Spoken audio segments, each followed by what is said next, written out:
une bonne nouvelle pour l'image du Cameroun. Le Rigaud national, Magnan, le capitaine au courage, rebondit du côté de la République centrafricaine. L'information a été rendue officielle par les autorités centrafricaines depuis hier. Rigobert Sambana, le valeureux Camerounais, sera désormais le sélectionneur-manager de l'équipe nationale du football du côté de la RCA. Bernard Rona, certainement, un commentaire. Bravo déjà à Rigobert Sambana, le lion indomptable le plus capé, qui a le plus de sélections en équipe nationale. C'est un entraîneur qui a sa quatrième expérience précisément, puisqu'il a été entraîneur des U20, U23, et les Lions indomptables aujourd'hui en Centrafrique. C'est un gros challenge pour lui. Il a l'occasion là de confondre ceux qui pensent qu'il n'est pas un bon entraîneur. Il a l'occasion de faire ses preuves, de marquer son passage en terre centrafricaine en donnant la chance à ce pays frère de participer pour la toute première fois à une Coupe d'Afrique des Nations en 2027 au Kenya, Tanzanie. Donc il a l'opportunité pendant 2 ans de mettre sur pied un projet, de constituer un groupe, un noyau, et de s'imposer en faisant en sorte que la République centrafricaine sœur commence à rêver, à jouer des matchs éliminatoires de cette Coupe d'Afrique 2027, à les gagner et à se qualifier pour cette compétition dont rêvent tous les Centrafricains.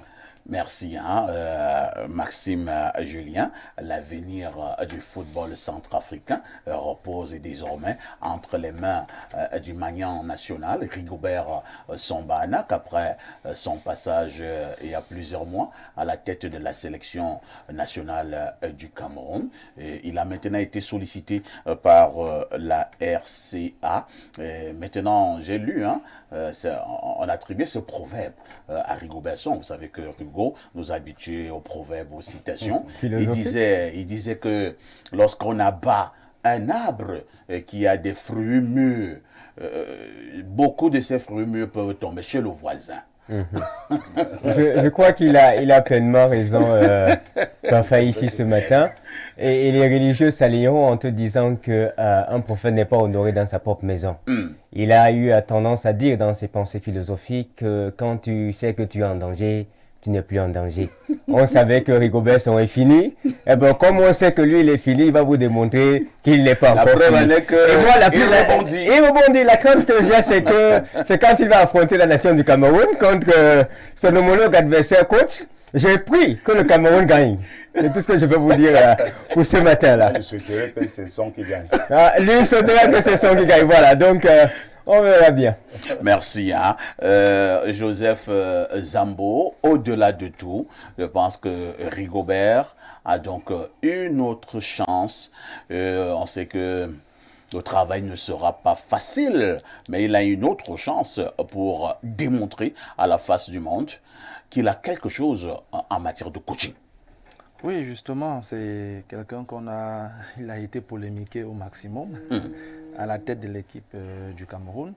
Mais je pense quand même que la République centrafricaine sait exactement les raisons qui les ont poussés à choisir Rigobert Song, parce que sûrement c'est un grand coach, un grand manager sélectionneur, et je sais que il va enlever la honte au corps. On sait qu'il va enlever la honte au corps.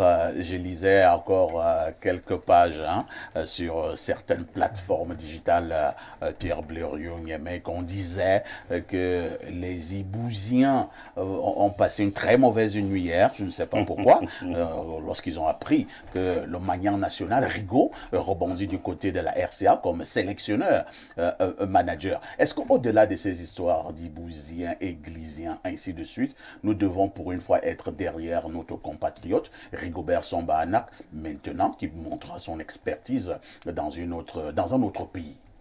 Oui, mais parfois ici, si au-delà des analyses que les gens font, certaines transportent de la haine, c'est qu'ils sont de petites gens. Il n'y a pas à détester quelqu'un. Bon, moi, si les gens veulent me détester, ils sont libres. Encore que ça n'a aucun effet. Ce qui est important, c'est que chacun ait sa propre vie. La RCA est un État qui a décidé d'avoir pour entraîneur Rigobert Song. Nous, comme Camerounais, nous ne pouvons pas nous mettre à saboter cela, bien au contraire.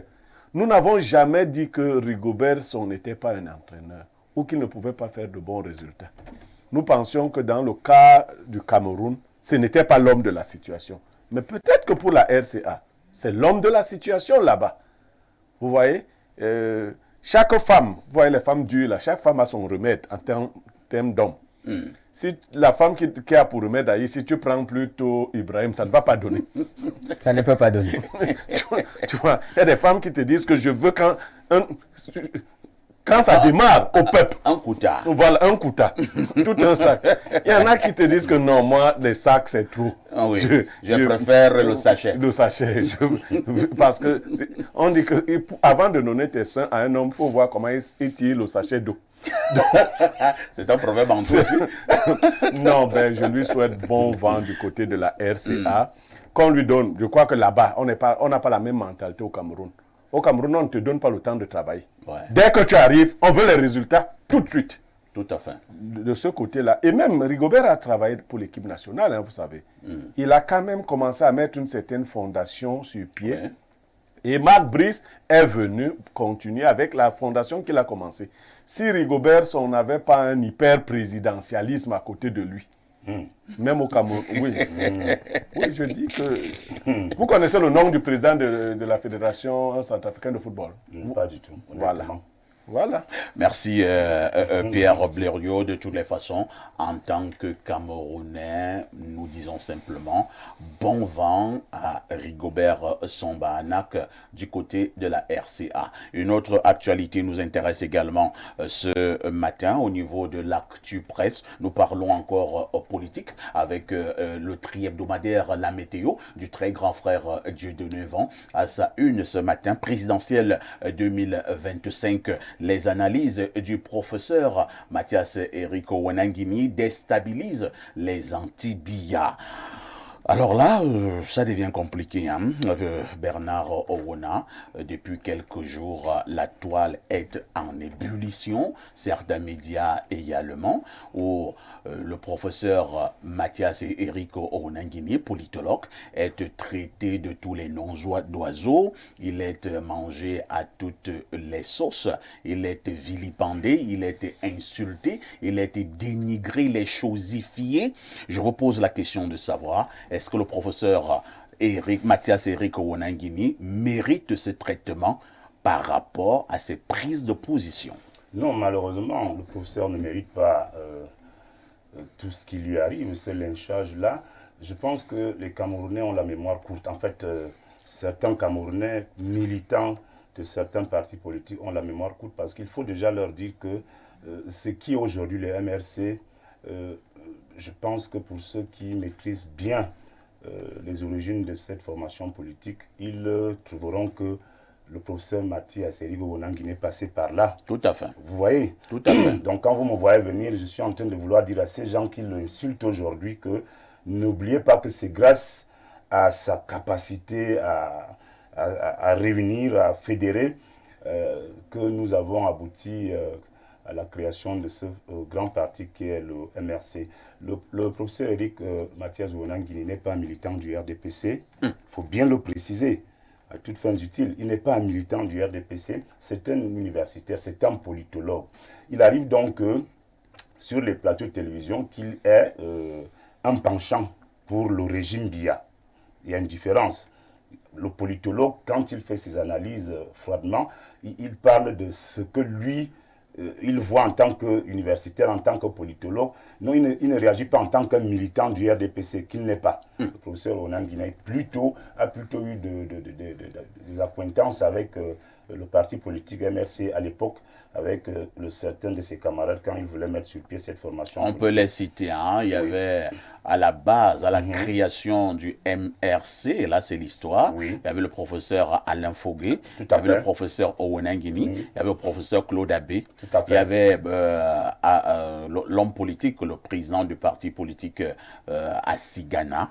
Voilà, pour ne citer que cela. Voilà les pères fondateurs du MRC. Donc le professeur Mathias Eriko Owonangini a un problème avec ceux qui l'insultent aujourd'hui, c'est que il ne s'imaginait pas que le professeur allait prendre fait et cause pour le président Biya. Et même quand il prend effet et cause pour le président Biya, il essaie d'analyser de façon objective parce qu'il démontre que le président Biya est libre d'être candidat à l'élection présidentielle. C'est tout le débat là. Il est libre d'être candidat et que la Constitution même ne fixe pas d'âge pour être candidat.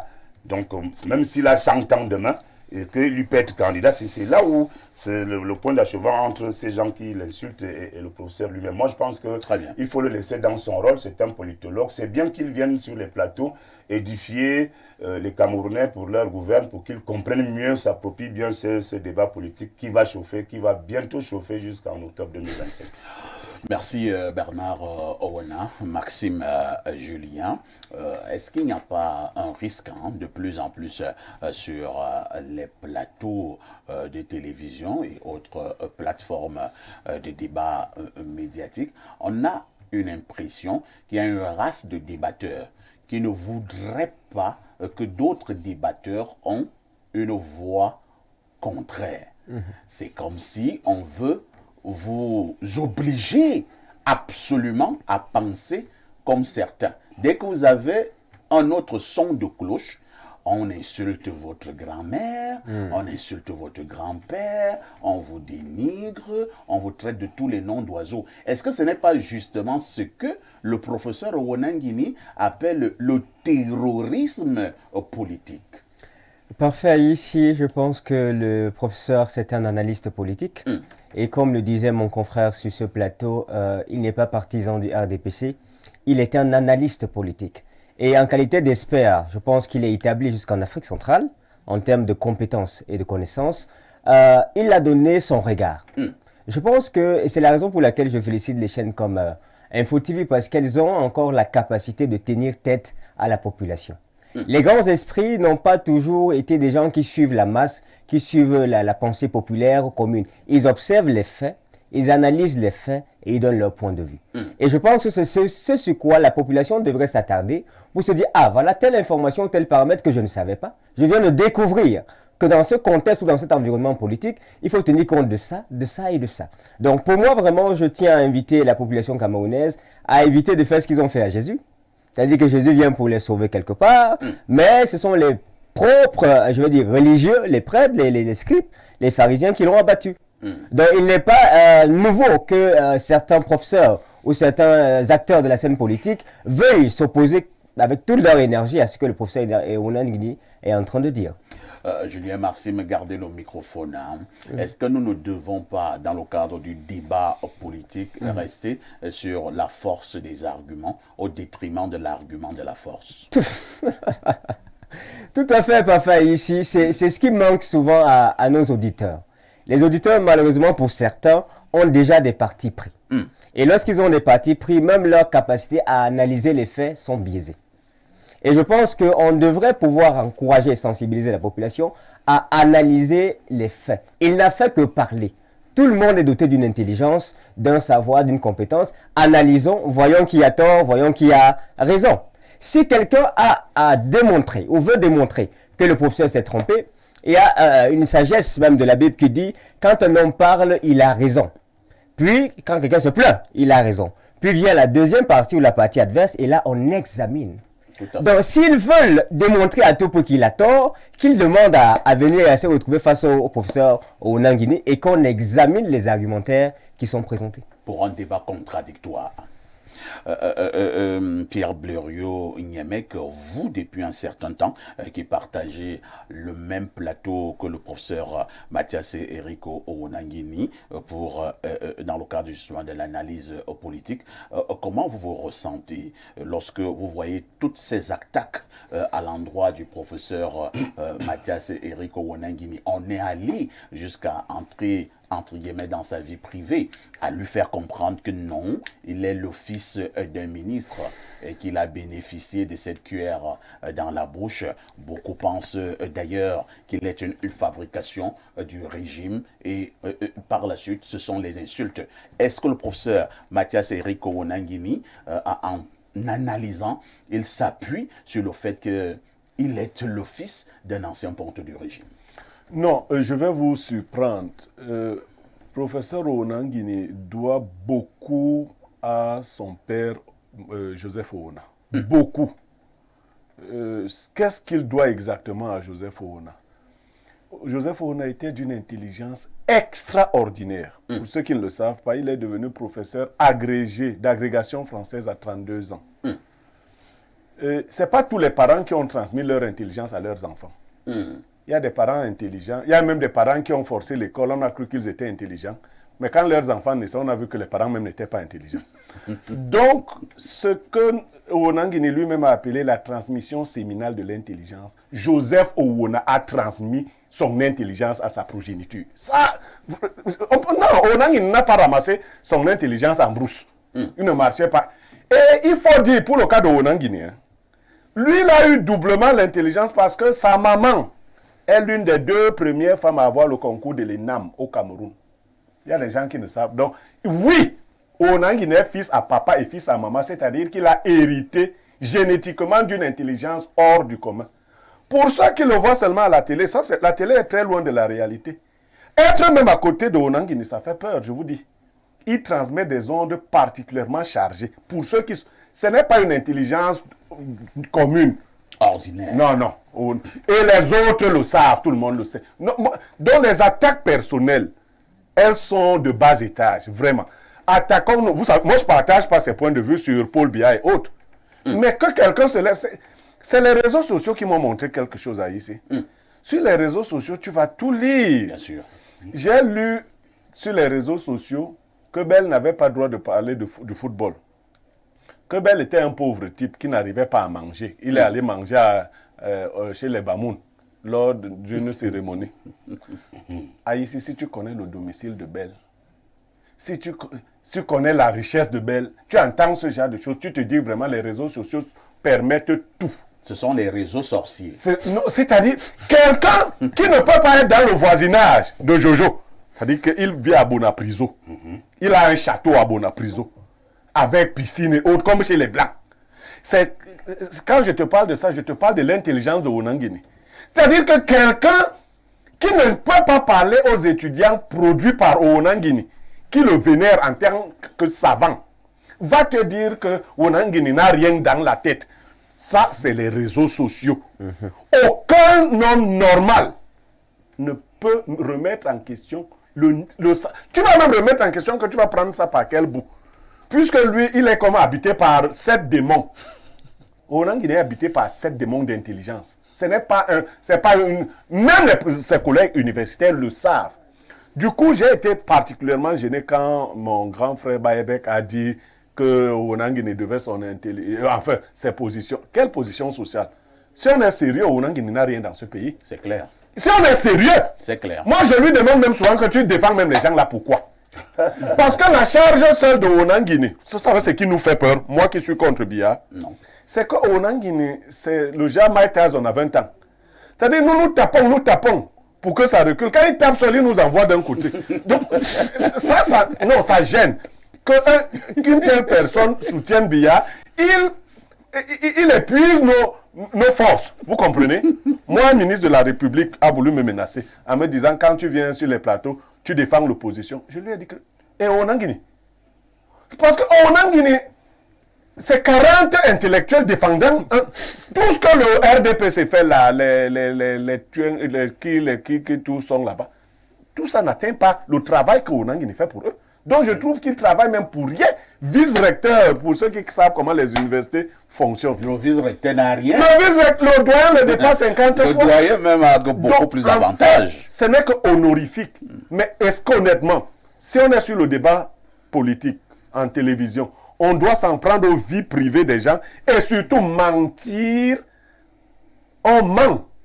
Si Oona Nguine maintenant il dit que je suis de tel autre parti, il va devenir le plus grand savant. Là, je ne suis pas d'accord. Je ne suis pas d'accord. Oona Nguine est un savant, hors pair, mais qui a choisi de servir les causes d'un régime. Il faut le dire comme ça. Il ne faut pas dire que non, parce qu'il sert Biya, il n'est plus savant. Non. Si un intellectuel veut affronter Oona Nguine en tant qu'intellectuel, il lève le doigt. Il dit que moi, je sais qu'en général, les gens préfèrent éviter ce genre de choses. Parce que ce n'est pas le genre qu'on affronte. Donc, il faut qu'on fasse le distinguo. Mais vous n'allez pas éduquer tous les réseaux sociaux, d'accord? Sur les réseaux sociaux, tout le monde est le professeur de tout le monde. Tout le monde est plus riche que tout le monde. Tout le monde est plus... Moi, quand on me provoque, tu peux même être obligé de venir exposer ta richesse et on va te tuer après. Parce qu'on m'a dit récemment que j'étais locataire. OK. Et que mon bailleur allait bientôt me chasser. Qu'est-ce que tu veux? Que je prenne tout ce que je viens de montrer à la télé?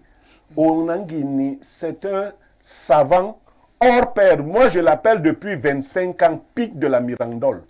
C'est-à-dire ce savant italien qui avait invité les autres savants du monde entier à discuter avec eux de Omniare Tibile. Et dans la veine des penseurs, des politistes, je crois qu'il n'y a pas plus de 2 Africains qui ont atteint le niveau de Onanguini. Merci. Quand je le présente sur mes plateaux de télévision contre vents et marées, j'ai d'ailleurs été menacé pour cela. Mais vraiment, quand on me menace, moi j'aime.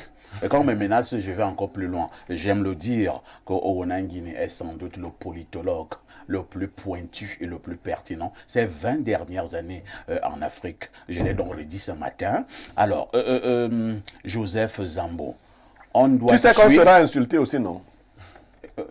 Lério, c'est à moi que tu ne parles d'insultes. Oui, Il n'y a mais... pas des insultes. Non, mais bon, sauf que quand vous voulez insulter les gens, dites quand même la vérité. Moi, je n'ai pas peur des insultes. Si vous voulez m'insulter, dites que j'ai 1,74 m. Oui, j'ai 5 femmes, 15 enfants, 16e en télécharge. Il faut dire comment je suis. Et un 16e. Il faut dire que j'ai une fortune qui ne s'explique pas. Merci Blériot. Voilà. Joseph Zambo, est-ce que en République, on doit passer les gens à la guillotine pour leur prise de position?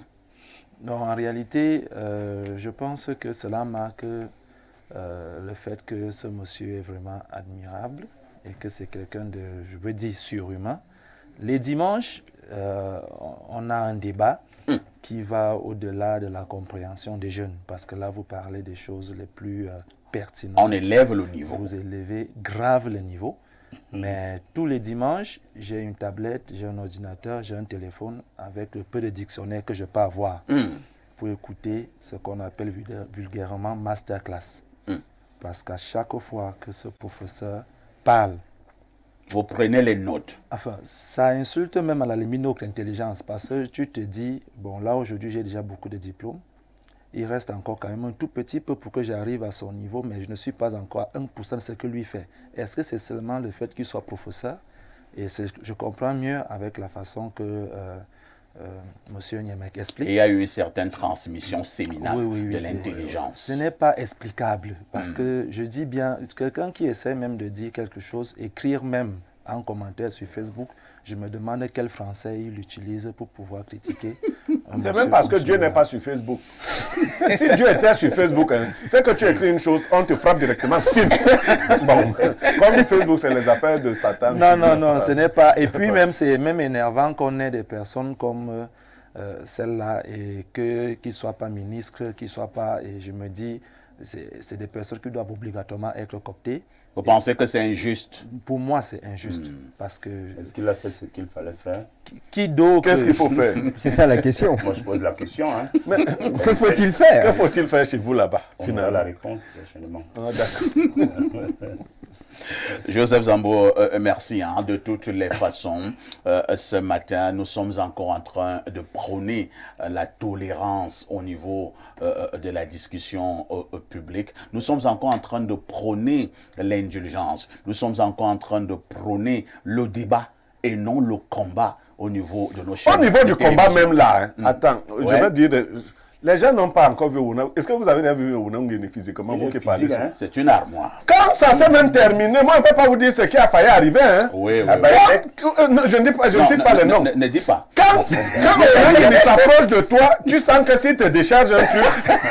Non, faut pas. Non, vraiment, Ouna ne va décharger un truc à quelqu'un, on ne sera pas responsable de ça. Et vous le dites peut-être en riant, il faut dire que le professeur Onanguini, il a fait beaucoup des arts martiaux. Moi, je ne veux pas donner les détails. Les gens parlent des gens qui ne connaissent pas souvent. Donc, et un bon footballeur. Et il peut être sauvage. Oui, bien sûr. Il est à la fois un Ewondo et un Bassar. Oui. Il faut bien voir le mélange là. Il est tout ça. Il a grandi à Essos. Lui n'a pas grandi dans la maison de Joseph Ouna. Non! Mathias allait à l'école publique d'Essos. Ouais. avec les enfants des autres.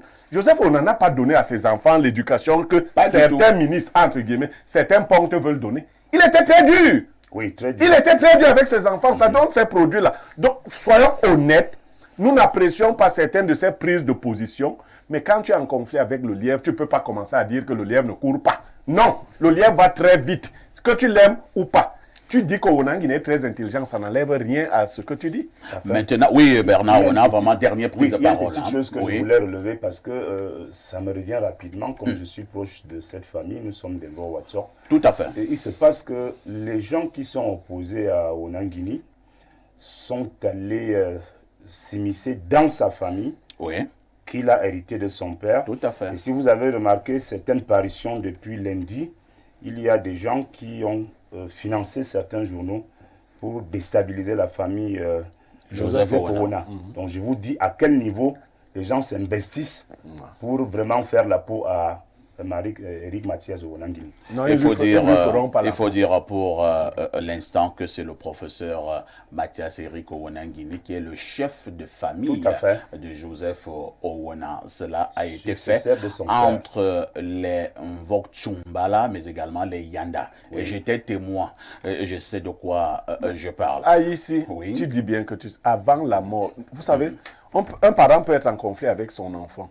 Beaucoup de personnes, nous ne sommes pas de la famille, beaucoup de personnes ont souhaité que le conflit perdure.